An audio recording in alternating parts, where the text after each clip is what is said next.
What's up, guys? Coach Walter here, coming to you off-season video one. I'm gonna do something different today. I'm gonna start it with a story. My freshman year playing baseball, I would describe myself as having a really good glove. You could put me anywhere in the field. I could feel my spot better than most people. Sorry, bragging here. Hitting wise, I made a lot of contact and a strikeout a lot, but I wasn't really hitting gap to gap power. And so what did I do that off season? Obviously the thing I should have done is work on my bat. No, what I did was I continued to work that shorthand drill, that short hop drill against the chimney in our backyard.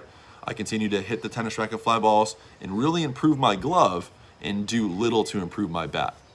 So when the fall ball season came around as a sophomore, what did I see? I saw my glove continue to be, what it was, good. And my bat continued to be what it was, and that was lacking. And the reason why that occurred was because I was not brutally honest with myself. And I wasn't comfortable making myself work on something that I was bad at to eventually get to a point where it would be considered a strength and not a weakness. So after my sophomore campaign, which I was not very happy with, my sophomore fall ball campaign, had to go back in the off season. This is like now the Northwest off season, so it's cold, it's wet, snow, and I had to continue to find ways to now improve my bat. And once I started improving my bat, I had a lot more opportunities to play for better teams. Obviously, my dad used to always say, if you hit, you play. And I hated hearing it because my glove was really good and my bat wasn't.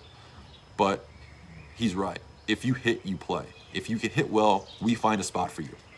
There are 8 spots on the field outside of pitching. We will find one of those spots for you if you can smash the cover off the ball.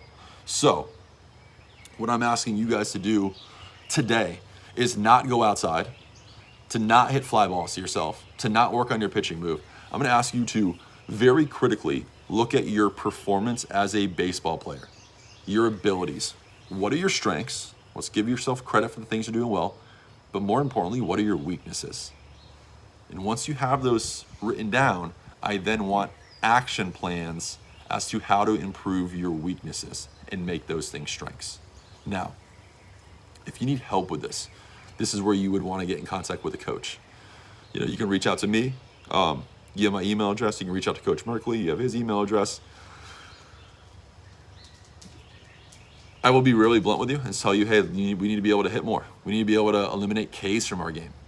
If you're a pitcher and you're not throwing a ton of pitches, but your arm is sore, you're missing starts, you're missing innings, that's okay. Those things happen. But there are things that we can do to combat that by having better arm workouts, by having better arm routines.